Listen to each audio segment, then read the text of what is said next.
తిరుమల లడ్డూలో ఎలాంటి కల్తీ లేదని సుప్రీంకోర్టు ఆదేశాల ప్రకారం సిబిఐ సిట్ దర్యాప్తులో స్పష్టంగా తేలిందని వైఎస్ఆర్ కాంగ్రెస్ పార్టీ నాయకులు పేర్కొన్నారు. కడప నగరంలో మీడియా సమావేశంలో మాట్లాడుతూ వైఎస్ఆర్సీపీ పార్టీ అధినేత జగన్మోహన్ రెడ్డి యువతకు, విద్యార్థులకు, రాష్ట్ర ప్రజలకు చేస్తున్న సేవలు, అభివృద్ధిని కొనియాడాల్సింది పోయి తప్పుడు ఆరోపణలు చేసి కోర్టులో మొట్టికాయలు వేయించుకుని చివాట్లు తిన్నా బుద్ధి రాలేదన్నారు. మా అధినేత నిప్పుతో చెలగాటం ఆడొద్దు అన్నారు. ముందుగా ప్రతి ఒక్కరికి గణతంత్ర దినోత్సవ శుభాకాంక్షలు. ఈరోజు మన అంబేద్కర్ గారు రచించిన రాజ్యాంగాన్ని అమలుపరిచిన రోజు. కానీ మన ఆంధ్ర రాష్ట్రంలో మన దురదృష్టం ఏంటంటే ఎవరో ముఖ్యమంత్రి గారి కుమారుడు రచించినటువంటి రెడ్ బుక్ రాజ్యాంగాన్ని అమల్లో పరిచి ప్రతి ఒక్క పౌరుణ్ణి ఇబ్బందులకి గురి చేస్తున్న దిశగా ఈ రాష్ట్ర ప్రభుత్వం ఉంది.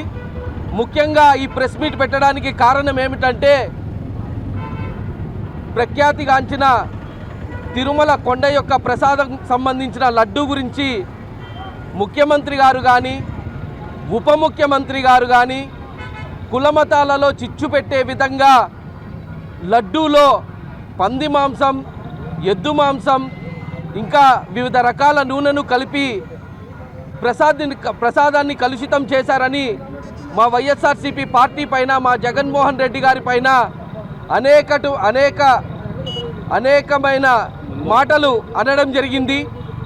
ఒకసారి ఆలోచించుకుంటే ఈ కూటమి ప్రభుత్వం ఏర్పడిన తరువాత మీరు చూసుకుంటే ఫస్ట్ కల్తీ నెయ్యి వచ్చింది గుర్తించింది ఈ కూటమి ప్రభుత్వంలోనే. అవునా కాదన్నా? ఆ నెయ్యిని శాంపుల్స్కి పంపించింది ఈ కూటమి ప్రభుత్వమే. దాంట్లో పంది కొవ్వు, ఇంకో వివిధ రకాల కొవ్వులు ఉన్నాయని గుర్తించింది ఈ కూటమి ప్రభుత్వమే. సో నేను అనేది ఏంటంటే ఎవరి ప్రభుత్వంలో తప్పు జరిగిందని అనుకుంటున్నారు? ఇంత చిన్న లాజిక్ మిస్ అయితే ఎలా? మీ ప్రభుత్వంలో చేసిన తప్పుని మా ప్రభుత్వంలో జరిగినట్టు మీరు సృష్టించి పవన్ కళ్యాణ్ గారు అయితే మరీ దారుణంగా దేశం, ప్రపంచం అంతా అల్లకొల్లోలం అవుతుంది వైఎస్ఆర్సీపీ పార్టీ వాళ్ళు చేసిన ఈ తప్పుకి అంటున్నారు. సార్, మీరు మతాలలో చిచ్చు పెట్టే విధంగా అసలు ఈ లడ్డూ గురించి ప్రస్తావనే లేకుండా మీకన్నా ముందు తెలిసిండాలి అందులో ఆ కొవ్వు కలిపినారు అని. అందుకే మీరు మాట్లాడినారు. అంటే మీరు కలిపినారు కాబట్టి మీరు మాట్లాడినారు. అవునా కాదా? మేము మా జగన్మోహన్ రెడ్డి గారు ప్రతి ఒక్కరికి న్యాయపరంగా అన్ని విధాలుగా అండదండగా ఉండి ప్రతి ఒక్కరికి న్యాయం చేసే విధంగానే నడుచుకున్నారే తప్ప ఏ మతాన్ని కానీ, ఏ కులాన్ని కానీ కించపరిచే విధంగా ఏ రోజు బిహేవ్ చేయలేదని ఈ పత్రికాముఖంగా తెలియజేస్తున్నా. ఒకరు మాట్లాడతారు, మీ జగన్మోహన్ రెడ్డి ముఖ్యమంత్రిగా ఉన్నప్పుడు పట్టు వస్త్రాలు ఇంకోటి తేలేదు అని. ఆయన రాష్ట్ర ముఖ్యమంత్రిగా ఉండి పేద విద్యార్థులకు 40,000 ప్రభుత్వ స్కూళ్ళని కట్టించిన ఘనత మా జగన్మోహన్ రెడ్డిది. ఆరోగ్యశ్రీ కింద 1400 జబ్బులను సృష్టించి ఉచిత వైద్యాన్ని అందించిన ఘనత మా జగన్మోహన్ రెడ్డిది. ప్రతి ఒక్క పౌరుడు కులమతాలకు అతీతంగా పేద, బడుగు, బలహీన వర్గాలు అందరూ ప్రశాంతంగా జీవనం సాగించిందే మా జగన్మోహన్ రెడ్డి గారి హయాంలో. ఈరోజు తీసుకుంటే మీరు తప్పుడు ప్రచారాలు, డైవర్షన్ పాలిటిక్స్ తప్ప ఇంకోటి లేనే లేదు. వెంకటేశ్వర స్వామి చాలా పవర్ఫుల్. తిరుమల తొలిగలప దేవుని కడప ముందర నిలబడుకొని నేను చెప్తుండా, మీ కూటమి ప్రభుత్వానికి కాలం చెల్లింది. మీ కూటమి ప్రభుత్వం గోవిందా గోవిందా. మీ ముఖ్యమంత్రి పోస్టు గోవిందా గోవిందా. మీ ఉప ముఖ్యమంత్రి పోస్టు గోవిందా గోవిందా. మీ రెడ్ బుక్ రాజ్యాంగం గోవిందా గోవిందా. వీటన్నిటికీ సమాధానం 2029లో ప్రజలు చాలా గట్టిగా చెప్పబోతున్నారు.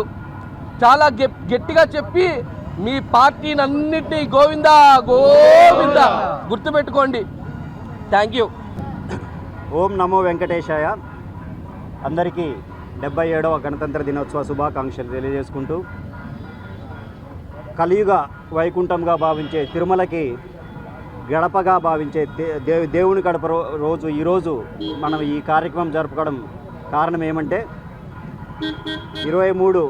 2023 ఎలక్షన్ల రిజల్ట్ వచ్చిన తర్వాత గడిచిన ఒక 2-3 నెలల సమయంలోనే ఒక దారుణమైనటువంటి విష ప్రచారం మొదలు పెట్టడం జరిగింది. ప్రజలందరూ ఒక అయోమయ స్థితిలో ఉన్నారన్నమాట. ఇలా కూటమి ప్రభుత్వానికి 164 సీట్లు ఎలా వచ్చినాయి, జగన్మోహన్ రెడ్డి గారికి ఏంటి 11 సీట్లు రావడం ఏంటి, ఇలాంటి ప్రశ్నలు వాళ్ళ మధ్యలో మెదులుతూ ఉన్నాయి. వారు చర్చలు, వివిధ గ్రూపుల్లో చర్చలు జరిగేదంతా వీళ్ళు గమనించి దీన్ని ఎలాగైనా డైవర్ట్ చేయాలి, ప్రజల ఆలోచనను ఎలాగైనా మరల్చే విధంగా ఏదో ఒక గొప్ప సంఘటన అయితే జరగాలి అని చెప్పి వాళ్ళు తలిచి ఆ సంఘటన అయితే జరగలేదు, కానీ వీళ్ళు జరిగినట్టు చూపించడం జరిగింది. చంద్రబాబు గారు సాక్షాత్తు ముఖ్యమంత్రిగా 4వసారి ముఖ్యమంత్రిగా అయినటువంటి ఆయన చంద్రబాబు గారు ఆయన వయసుకు తగిన విధంగా ప్రవర్తించకుండా జంతువుల కొవ్వుతో కూడినటువంటి నెయ్యిని లడ్డూ తయారు చేయడానికి వాడడం జరగడం అనేటువంటిది, ఆయన చెప్పడం అనేటువంటిది నిజంగా ఒక బాధాకరమైనటువంటి విషయం. ఎందుకంటే ఇప్పుడు రాష్ట్రంలో సీనియర్ మోస్ట్ పొలిటీషియన్గా ఆయనే, ఒక రాష్ట్రానికి పెద్దన్నగా ఉండవలసినటువంటి వ్యక్తి ఒకవేళ నిజంగా అలాంటిది ఏదైనా జరిగినా కూడా ఇది దేవుడి కార్యము, దేవునికి అప్రతిష్ట వస్తుంది, దీన్ని డీల్ చేసే విధానం ఈ విధంగా ఉండకూడదు, దీన్ని ఎలాగైనా కూడా వేరే రకంగా డీల్ చేయాలి, దేవునికి గొప్ప కీర్తి ఉండాలి, రాష్ట్రానికి దేవుడు ఉండడం వల్ల రాష్ట్రానికి కీర్తి అలాగే కొనసాగాలి అనే ఉద్దేశంతో దాన్ని మాస్క్ చేసి ఒకవేళ జరిగి ఉండింటే పెట్టాల్సింది పోయి జరగకపోయినా కూడా జరిగిందని చెప్పి ఎంతోమంది ప్రపంచవ్యాప్తంగా ఉన్నటువంటి హిందువుల మనోభావాలను కానీ వారికి ఉన్నటువంటి ఆధ్యాత్మికత పైన దెబ్బ కొట్టడం అనేటువంటిది నిజంగా ఒక చెడు సంస్కృతి.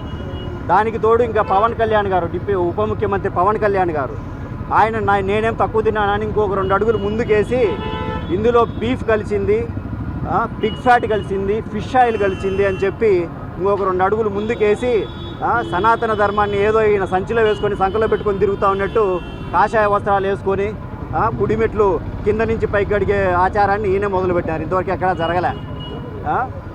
వీళ్ళు అంటే ఒక ప్రజల మనోభావాలు ఏంటి, దానికి ఆ లడ్డూ తినే ఆ దేవాన్ని కొలిసేటువంటి వాళ్ళ సంస్కృతి కానీ వారికి ఉన్నటువంటి ఆధ్యాత్మికత కానీ ఎలాంటి లెక్క చేయకుండా కేవలం రాజకీయ దురుద్దేశంతో, రాజకీయ ప్రయోజనాల కోసం జగన్మోహన్ రెడ్డి గారి మీద విష ప్రచారం చెయ్యాలి అనే ఏకైక లక్ష్యంతో దేవుణ్ణి కూడా లెక్క చేయకుండా వారు ఈ విధంగా చేయడం జరిగింది.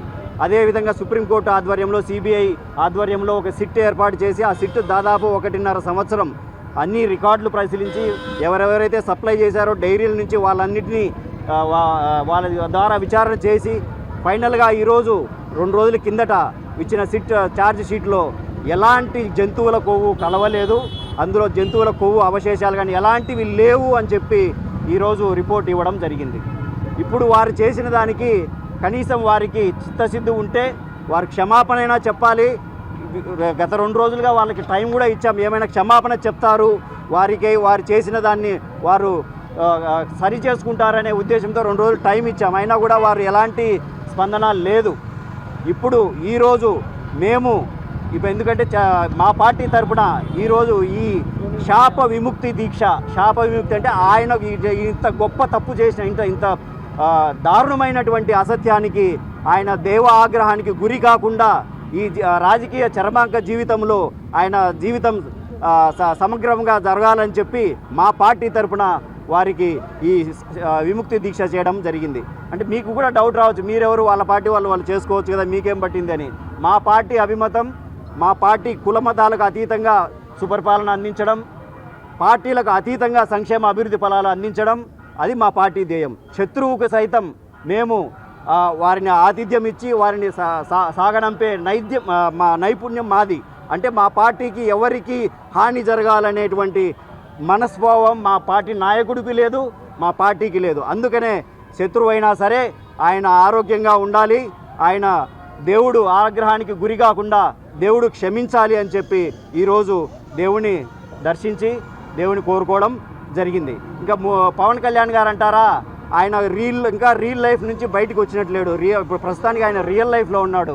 రియల్ లైఫ్లో అంటే ఏదో డైరెక్టర్ చెప్పినట్టు సినిమా హిట్ అవ్వడానికి ఏది చేయమంటే అది చేసే అలవాటు అయిపోయింది పాపం. కానీ రియల్ లైఫ్లో ఉన్న డైరెక్టర్ మామూలు డైరెక్టర్ కాదు. ఆయన ట్రాక్ రికార్డు చూసుకుంటే వెన్నుపోట్లు ఎప్పుడు పొడుస్తాడో తెలియదు. ఆయన చెప్పినట్టల్లా ఆడుతూ ఉన్నాడు. ఎప్పుడు ఈయనకు వెన్నుపోటు పడుతుందో, ఎప్పుడు పడినట్టు కూడా ఆయన తెలియని విధంగా ఉంటుంది. అది కూడా ఆయన ఆలోచించి సరైన నిర్ణయం ఆయన చెప్పినట్లు ఆ డైరెక్టర్ చెప్పిన విధంగా పోకుండా ఈయనకంటూ ఒక సొంత ఆలోచనతో చేయాలని చెప్పి ఆయనను కూడా ఆ దేవుడు క్షమించాలని చెప్పి కోరుకుంటూ మా పార్టీ తరఫున ఈరోజు ఈ శాప విముక్తి దీక్ష అనేటువంటిది చేయడం జరిగింది. ఎప్పటికైనా కూడా నిజం బయటపడక తప్పదు. ఆ నిజాన్ని, ఆ అబద్ధానికి ఆయువు తక్కువ అనేటువంటిది నిరూపణ అయింది. ఎప్పటికీ సత్యమే వర్ధిల్లుతుంది, సత్యమేమో జయతే. వైఎస్ఆర్సీపీ యువత ఆధ్వర్యంలో చంద్రబాబు నాయుడుకు తర్వాత డిప్యూటీ సీఎం పవన్ కళ్యాణ్ గారికి మంచి బుద్ధి ప్రసాదించాలని చెప్పేసి ఆ దేవదేవుడిని వెంకటేశ్వరిని కోరుకుంటూ టెంకాయలు కొట్టి వాళ్ళకి ఎటువంటి శాపాలు తగలకుండా ఉండాలని చెప్పేసి వైఎస్ఆర్సీపీ యూత్ ఆధ్వర్యంలో ఈరోజు ప్రోగ్రాం జరిగింది. వైఎస్ఆర్సీపీని, జగన్మోహన్ రెడ్డిని విమర్శించే సత్తా లేక అనేక రకమైనటువంటి కల్పితమైనటువంటి కథలు అల్లి రోజు దానిపైన టీవీలో డిబేట్లు పెట్టి ఈ కూటమి ప్రభుత్వం కాలయాపన చేస్తుంది. అదేవిధంగా ఆ కోవలకు చెందిందే ఈ కల్తీ నెయ్యి వ్యవహారం. ఈ కల్తీ నెయ్యి స్వామివారి లడ్డూలో వినియోగించారని చెప్పి మళ్ళీ తర్వాత వచ్చేసి ఏదో ఇక్కడ పెద్ద అపచారం జరిగిపోయింది, వైఎస్ఆర్సీపీ ప్రభుత్వం అనేది టోటల్ లడ్డూను కల్తీ చేసిందని చెప్పేసి ప్రపంచానికి చాటి చెప్పాలని చెప్పేసి తెలుగుదేశము కూటమి చెయ్యని ప్రయత్నాలు అంటూ లేవు. ఈరోజు చెంపపెట్టుగా ఆ కలియుగ దైవం శ్రీనివాసుడే స్వయంగా ఈరోజు తీర్పునివ్వడం జరిగింది. కోర్టు ద్వారా ఎటువంటి జంతువుల కొవ్వు అవశేషాలు ఆ నెయ్యిలో లేవని చెప్పేసి ఈరోజు కోర్టులు స్పష్టం చేశాయి. కాబట్టి సనాతన ధర్మవాది అని చెప్పేసి సనాతన ధర్మాన్ని సంకన పెట్టుకొని తిరుగుతూ నేనే ఈ రాష్ట్రంలో దానికి బ్రాండ్ అంబాసిడర్ సనాతన ధర్మానికి అని చెప్పి తిరుగుతున్నటువంటి పవన్ కళ్యాణ్ ఇంతకుముందు ఏదో అపచారం జరిగినట్లు దుర్గమ్మ గుడి మెట్లు కడిగాడు. ఈరోజు కోర్టు స్పష్టం చేసింది కాబట్టి ఉప ముఖ్యమంత్రి పవన్ కళ్యాణ్ ముక్కు నేలకు రాసి అలిపిరి మెట్లు ప్రతి ఒక్క మెట్టు పరిశుభ్రంగా పసుపు నీళ్లతో కడిగి స్వామి తప్పైపోయిందని చెప్పేసి క్షమాపణ చెప్పాలి స్వామివారికి. మా జగన్మోహన్ రెడ్డి గారు ఆ కలియుగ దైవం వెంకటేశ్వర స్వామికి క్షమాపణలు చెప్పాలని చెప్పేసి ఈ సందర్భంగా వైఎస్ఆర్సీపీగా డిమాండ్ చేస్తూ ఉన్నాం.